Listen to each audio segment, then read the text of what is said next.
যাবে না, যাবে না, যাবে না। এ পর্যায়ে আপনাদের সামনে বক্তব্য নিয়ে আসি। আমি ওনাকে ওনার মূল্যবান বক্তব্য পেশ করার জন্য সবিনয় অনুরোধ জানাচ্ছি।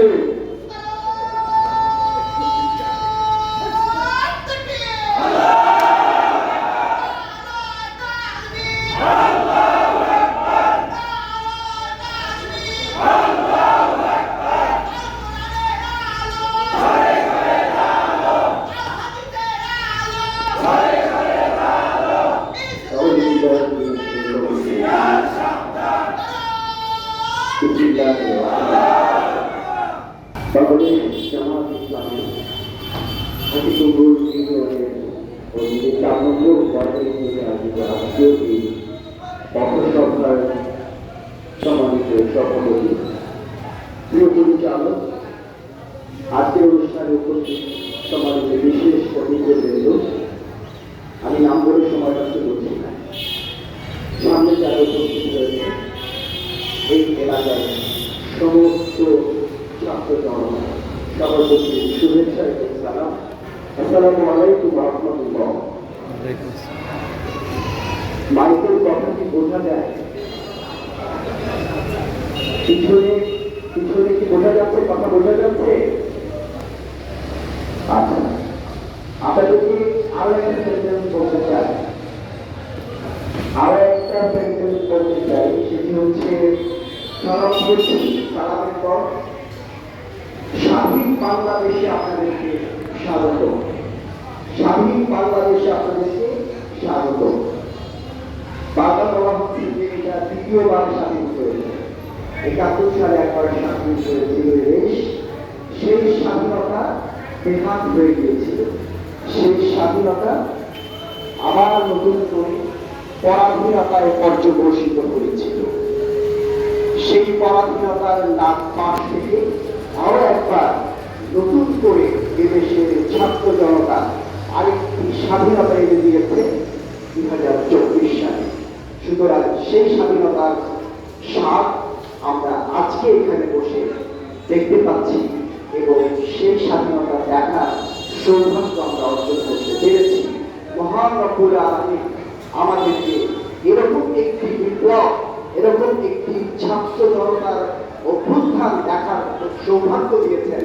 সুতরাং তার দরবারে শুকরিয়া আদায় করতে চাই। আলহামদুলিল্লাহ।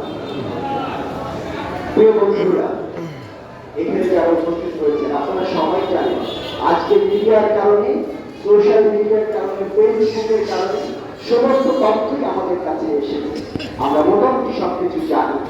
তারপর যেটুকু না বলবে নয়, এই যে ছাত্র সমাজ মাঠে নেমেছিল, কেন কেন ছাত্ররা মাঠে নেমেছিল?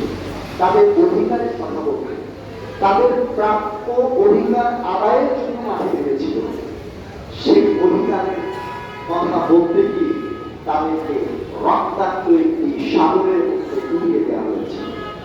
কেউ সাগর বন্ধুগণ, ছাত্র সমাজ যখন দেখেছে ৫৬ ভাগ কোটা, তারা বাবা মার পয়সা খরচ করে লেখাপড়া করে চাকরি পাওয়ার জায়গায় গিয়ে ৫৬ ভাগ কোটায় চলে যায়। বাকি ৪৪ ভাগের মধ্যেও প্রশ্ন ফাঁস আছে, আবেদনকারীদের কাজ আছে, আরো ভিতরে আরো অনেক রকমের পন্থা আছে। সেসব পন্থায় বাকিটাও চলে যায়। তাহলে ছাত্ররা কোথায় যাবে? তাদের অধিকারের কথা বলবে না। তাদের অধিকারের কথা বলতে যাওয়ার পরে তাদের আমি আপনাদের কাছে বলতে চাই, আপনারা দেখেছেন আবু সাঈদের কি অপরাধ ছিল? যেই ছেলেটি রাস্তায় দাঁড়িয়ে দুহাত প্রসারিত করে বলেছে আমি বাংলাদেশ, আমি স্বাধীন বাংলাদেশ, তার একেবারে কাছে থেকে সরাসরি বুক তাক করে তার বুকে বুলেট চালিয়ে দেওয়া হয়েছে, তাকে হত্যা করা হয়েছে। কি অপরাধ ছিল আবু সাঈদের? প্রিয় সাথী ও বন্ধুগণ, মুগ্ধের কথা বলতেই হয়। যে মুগ্ধ হাতে বোতল নিয়ে, পানির বোতল নিয়ে ঘুরেছে আর বলেছে কার পানি লাগবে, পানি লাগবে, কার পানি লাগবে নাকি, পানি লাগবে নাকি, এই কথা বলে যে পানির বোতল দিয়ে যাচ্ছিল ছাত্রদের হাতে, সেই মুগ্ধকেও তারা সহ্য করতে পারেনি। সেই মুগ্ধের বুক ঝাঁসড়া করে দিয়েছে বুঝতে। প্রিয় সাথী ও বন্ধুগণ, শুধু কি এই দুজন, এই আবু সাঈদ এবং মুগ্ধের হাত ধরে অসংখ্য ছাত্র জনতার বুকে গুলি চালিয়ে তাদের রক্ত দিয়ে রাজপথ রক্ত স্নান করে দেওয়া হয়েছে। ইতিহাস সাক্ষী কোন বন্দুকধারীরা রাজপথ রক্ত রঞ্জিত করে রক্ত পিচ্ছিল পথ তৈরি করে সেই রক্তের উপরে সিংহাসন বসিয়ে সেই সিংহাসনে বেশি দিন টিকে থাকতে পারে না। এদেশের ছাত্র সমাজ সেটি দেখিয়ে দিয়েছে। কি অপরাধ ছিল ছোট্ট শিশুটি, যে শিশুটি তার চাচার বুকে মাথা রেখে ঘুমিয়েছিল জানালায় দাঁড়িয়ে, এরোপ্লেন থেকে গুলি করে মাথার এ পাশ থেকে ও পাশ থেকে বের করে দেওয়া হয়েছে, পিছনের দেয়ালে পর্যন্ত লেগেছে শিশু। কি অপরাধ ছিল এই বাচ্চা শিশু? বলুন, কেউ কোনো জবাব দিতে পারবে? কি অপরাধ ছিল ওই বাচ্চা শিশুটির, যে বাচ্চা শিশুটি তার বাবার কোলে ছাদের উপরে উঠেছিল খোলা আকাশ দেখার জন্য? সেই বাচ্চা শিশুটির গুলিতে নিধন হয়ে পড়ল। কি অপরাধ ছিল না? প্রিয় বন্ধুরা, এমনি করে শত শত ছাত্র জনতার বুকে গুলি লাগিয়ে রক্ত বিচ্ছিন্ন পথ তৈরি করে স্বৈরাচার টিকে থাকতে চেয়েছিল, কিন্তু সেই স্বৈরাচার টিকতে পারেনি।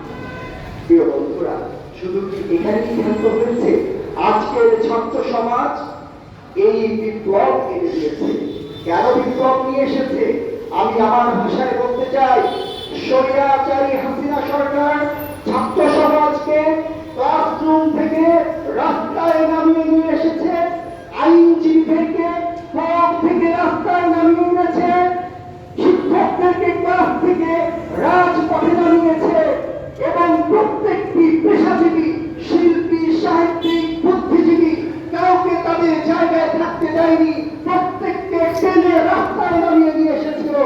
এবং সেই সাথে এদেশের ছাত্র, যুবক, মহিলা, বৃদ্ধ, শিশু প্রত্যেকেই রাস্তায় এসে রাস্তায় নেমে রাস্তায় স্লোগান দিয়ে স্বৈরাচারী হাসিনাকে তার মস্তক থেকে টেনে নামিয়ে এদেশের ডাস্টবিনে নিক্ষেপ করেছে।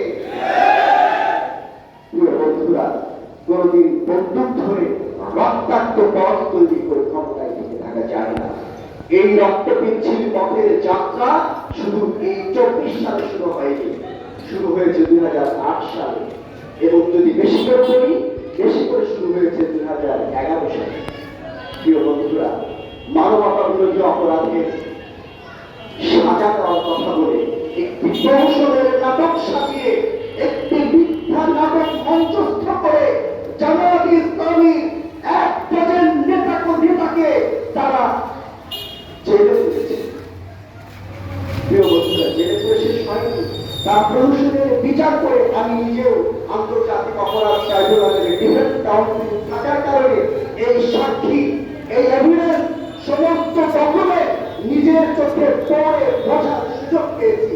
আজকে এখানে দাঁড়িয়ে আপনাদের সামনে চিৎকার করে বলে দিতে চাই, সাক্ষ্য দিয়ে বলে দিতে চাই, মাননীয় আব্দুল রহমান নিজামী, আলী হাসান মোহাম্মদ মুজাহিদ, আব্দুল কাদের মোল্লা, দেওয়ার হোসেন সাইদি, আপনাদের কোরআনের পাখি মীর কাসেম আলী, শহীদ কামারুজ্জামান থেকে শুরু করে একজন নেতার নাম 1971 সালে মুক্তিযুদ্ধের সময় কোন প্রকার কালা এতটুকু লাগেনি। মিথ্যা নাটক সাজিয়ে তাদেরকে ফাঁসির ব্যবস্থা করেছে। শুধু কি ফাঁসির ব্যবস্থা করেছে? এই মানুষদেরকে ফাঁসির ব্যবস্থা করে তাদের সন্তানদেরকে কি করেছে? মীর কাসেম আলী একটি ছেলে, মীর আহমদ কাসেম, ব্যারিস্টার আরমান হিসেবে আপনারা অনেকেই তাকে চিনতেন। 2016 সালে ছোট্ট শিশুটির বুকে যখন মাথা রেখে আমার এই আরমান এত সরল, এত সহজ একজন মানুষ একসাথে অপারেশন করেছে, একসাথে তার বাবার মামলা পরিচালনা করেছে। এরকম একজন সহজ মানুষের কোনো শত্রু থাকতে পারে না, সে কারোর জন্য হুমকি হতে পারে না। সেই আরমানকে তার স্ত্রীর বুক থেকে ছিনিয়ে নিয়ে আসা হয়েছে। সন্তান তার পা জড়িয়ে ধরে বলছে, আমার বাবাকে কোথায় নিয়ে যাচ্ছ? আমার বাবাকে ছেড়ে দাও, আব্বু তুমি আমাকে সাথে নিয়ে যাও। এইসব চিৎকার করে কান্নাও তারা মেনে নেয়নি। সেই সন্তানকে রেখে তাদের বুক থেকে তার বাবাকে কেড়ে নিয়ে গিয়েছে 2016 সালে। 8 বছর পর সেই বিজিএমআইয়ের আয়না ঘর থেকে 8 বছর দূর হয়ে থাকার পর আজকে বৃদ্ধ দেশে সে আহ্বান খাইছে আলহামদুলিল্লাহ। পঁচাত্তর গোলাম আজমকে মিথ্যা নাটক সাজিয়ে 95 বছর বয়সে স্ট্রেচারে করে হুইল চেয়ারে করে ট্রাইব্যুনালে এনে তার বিচার করেছে। সেই 75 গোলাম আজম সাহেবের মৃত্যুতে তাদের স্বাদ মেটেনি। তাদের সন্তান ব্রিগেডিয়ার আব্দুল্লাহির আমার আজমি, যে সেনাবাহিনী সবচাইতে চৌকস সেনা কর্মকর্তা, তিনি যদি থাকতেন বাংলাদেশের সেনাবাহিনীকে তিনি অনেক উচ্চতায় নিয়ে যেতে পারতেন, তাকেও সহ্য করতে পারেনি, তাকেও তুলে নিয়ে গিয়েছেন। তাকেও ওই আয়না ঘরে গুম করে রেখেছিল বাংলাদেশের পিছিয়ে পায় স্বৈরাচারী হাসিনা সেই সেনা কর্মকর্তা।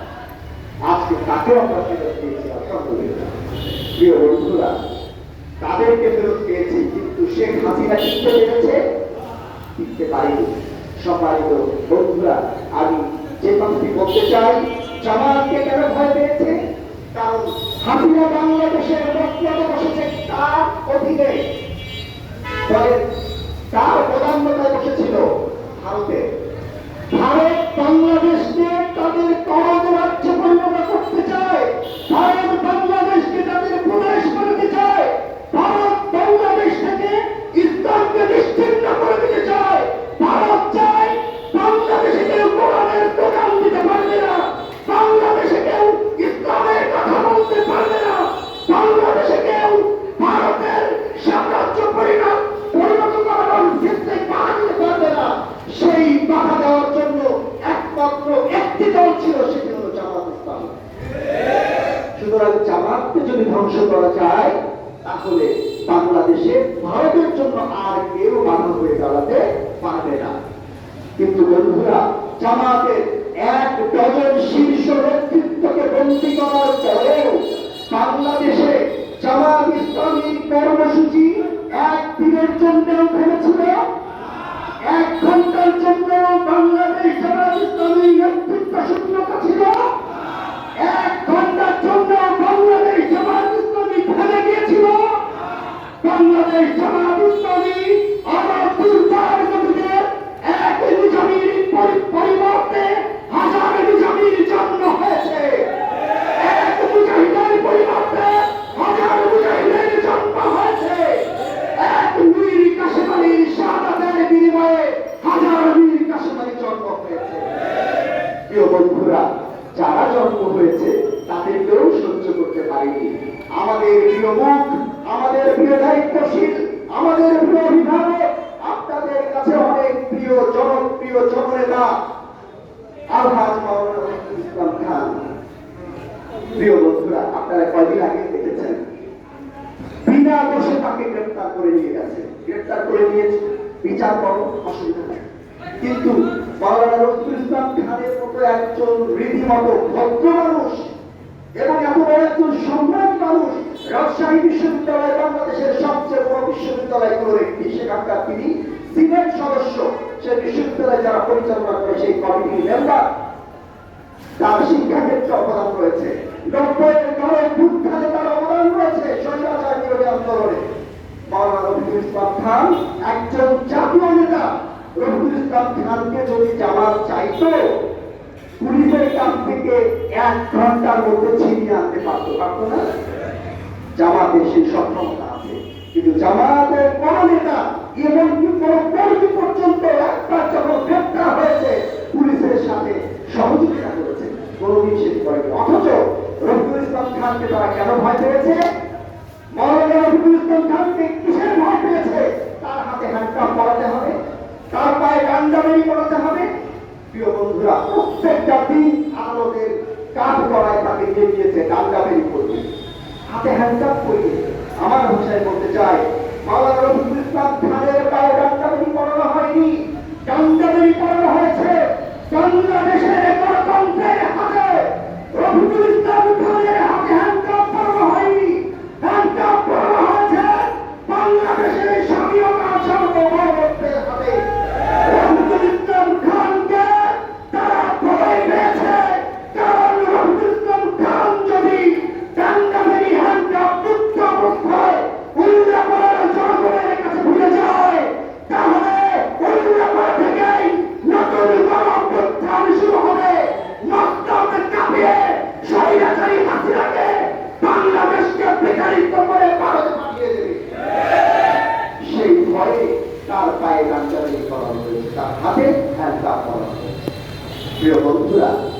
রাখতে পেরেছে তাকে? রাখতে পারেনি। কাউকে রাখতে পারেনি, রাখতে পারবে না কোনদিন ইনশাআল্লাহ। এই বাংলার জমিনে যতদিন মসজিদ থাকবে, যতদিন মাদ্রাসা থাকবে, যতদিন রাস্তাঘাটের বড় বিপ্লবী জনতা থাকবে, যতদিন তরুণ ছাত্র সমাজ থেকে থাকবে, ততদিন বাংলার জমিন থেকে না জামাত ইসলামী না ইসলামী ধর্মকে নিশ্চিহ্ন করতে পারবে কে?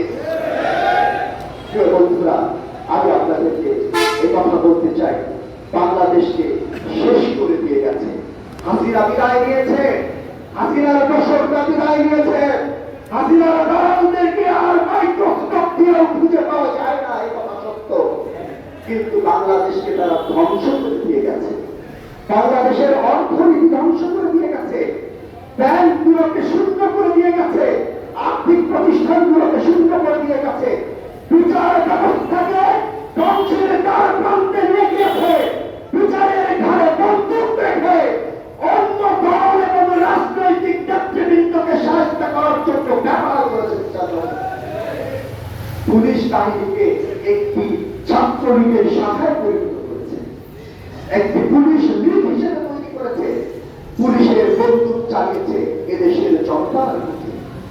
আমার টাকায় তুমি বন্দুক কিনেছ, আমার টাকায় তুমি গুলি কিনেছ, আমার টাকায় তুমি মূর্তি করেছ, আমার টাকায় তুমি ক্যাপ লাগিয়েছ, এইখানে তুমি স্টার লাগিয়েছ, আর আমার বুকে তুমি বন্দুক তাক করেছ।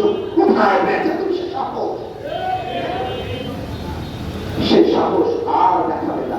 এখন থানা শূন্য হয়ে গেছে, এখন আর তাদেরকে থানাতেও পাওয়া যায় না, আমাদেরকে যেতে হয় থানা পাহারা দেওয়ার জন্য। প্রিয় বন্ধুরা, আপনাদেরকে বলতে চাই, এই যে দেশটাকে শূন্য করে দিয়ে গেছে, এখন নতুন করে সময় এসেছে এই দেশটাকে নতুন করে বিনির্মাণ করবার জন্য। আজকে আমরা স্বাধীনতা পেয়েছি বলছি, কিন্তু এই স্বাধীনতাকে যদি অর্থবহ করতে হয়, প্রতিটি মানুষের কাছে তার অধিকার যদি ফিরিয়ে দিতে হয়, প্রতিটি মানুষের কাছে যদি অন্য বস্ত্র বাসস্থানের ব্যবস্থা করতে হয়, যদি প্রত্যেকটি মানুষকে তার মুখের ভাষা বলার মতো পরিবেশ দিতে হয়, তাহলে বাংলাদেশে জামাতের কোন বিকল্প। কারণ এক দুর্নীতিবাজ চলে গিয়েছে, কোটি কোটি ডলার বিদেশে পাচার করে ব্যাংক শূন্য করেছে, যারা যারা টেন্ডারবাজি করে রাস্তাঘাটগুলো ধ্বংস করে দিয়েছে, যারা 1 কোটি টাকা 10 লাখ টাকাও খরচ না করে তারা বিভিন্ন প্রকৌশলী কাজ করে দিয়ে এদেশকে শেষ করে দিয়ে গেছে, যারা বিচার ব্যবস্থাকে শেষ করেছে।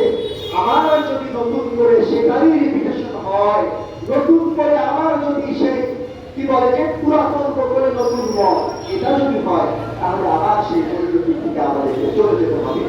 যদি সেখান থেকে বাঁচতে হয়, তাহলে বাংলাদেশে সৎ এবং যোগ্য নেতৃত্বের কোন বিকল্প নাই। সৎ এবং যোগ্য নেতৃত্ব কোথায় পাবে? বাংলাদেশের দুর্নীতি দমন কমিশন করে দিয়েছে।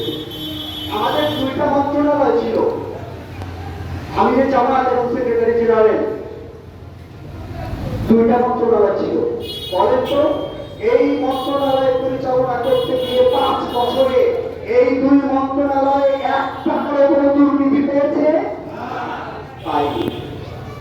আমাদের যারা এমপি ছিল তাদের কারো বিরুদ্ধে দুর্নীতির অভিযোগ পেয়েছিল? পেয়েছিল একজনের বিরুদ্ধে, কুমিল্লা চট্টগ্রামের এমপি ডাক্তার সৈয়দ আব্দুল্লাহ মোহাম্মদ তাহের, বাংলাদেশ জামাত ইসলামীর নির্বাহী পরিষদ সদস্য। তার বিরুদ্ধে অভিযোগ আসলো, তার বিরুদ্ধে দুর্নীতির অভিযোগ আছে। ঠিক আছে, এবার শক্ত করে তদন্ত করো। জামাতের কারো বিরুদ্ধে দুর্নীতি পাওয়া গেল না, একজনের বিরুদ্ধে পাওয়া গেছে, এটা ধরেছি তাকে। এবার তদন্তে নামলো দুর্নীতি দমন কমিশন। তদন্ত করে করে করে করে শেষ পর্যন্ত এসে তারা সার্টিফিকেট দিয়ে বলল, আমরা সব কিছু খুঁজে দেখেছি, আমরা তার সম্পদ বিবরণী দেখেছি, আমরা তার এমপি থাকাকালীন সময়ের সমস্ত ট্রানজাকশন দেখেছি, সমস্ত কিছু দেখার পর এই সার্টিফিকেট দিতে বাধ্য হচ্ছি। জামাতের শুধু আব্দুল্লাহ মোহাম্মদ তাহের নয়, কোন এমপি, কোন মন্ত্রী, কোন নেতার বিরুদ্ধে দুর্নীতির 1 টাকা দুর্নীতির প্রমাণ পাওয়া যায় না। দুর্নীতি দমন কমিশন সার্টিফিকেট দিয়ে কথা বলেছে। সুতরাং সহযোগ্য নেতৃত্ব কারা দিবে এটি প্রমাণ হয়ে গেছে। যদি একটি সুন্দর বাংলাদেশ গড়তে হয়, যদি আরেকটি সত্যিকার স্বাধীন বাংলাদেশ দেখতে হয়, যদি আরেকবার সার্বভৌমত্বের স্বাদ পেতে হয়, যদি মাথা নিচু করে থাকা চাটুকারদের বাংলাদেশে আর ফিরে না যেতে হয়, তাহলে আমরা উদাত্ত কণ্ঠে আপনাদেরকে আহ্বান জানাতে চাই, আসুন এই দেশে একমাত্র জামাত ইসলামী করে সে ধরনের নেতৃত্ব উপহার দিতে। প্রিয় বন্ধুরা, আসুন আমরা মুক্তি হতে চাই না, আমরা নিজেদের আইন বাস্তবায়ন করতে চাই না, আমাদের ক্ষমতা দেখাতে চাই না। আমরা কার ক্ষমতা দেখাতে চাই? আমরা ক্ষমতা দেখাতে চাই আল্লাহ। এই জমিন কার? এই আকাশ কার?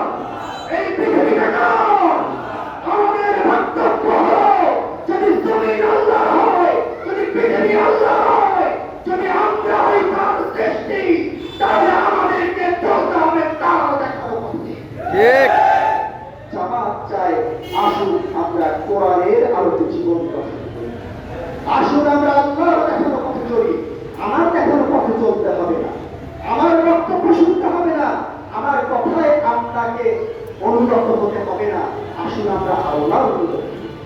প্রিয় বন্ধুরা, সেই আল্লাহর প্রতি অনুগত হয়ে আরেকটি নতুন বাংলাদেশ গড়ার পথে নতুন স্বপ্ন নিয়ে, নতুন উদ্যমে, নতুন ভাবে মাথা উঁচু করে এদেশের ছাত্র সমাজের হাত ধরে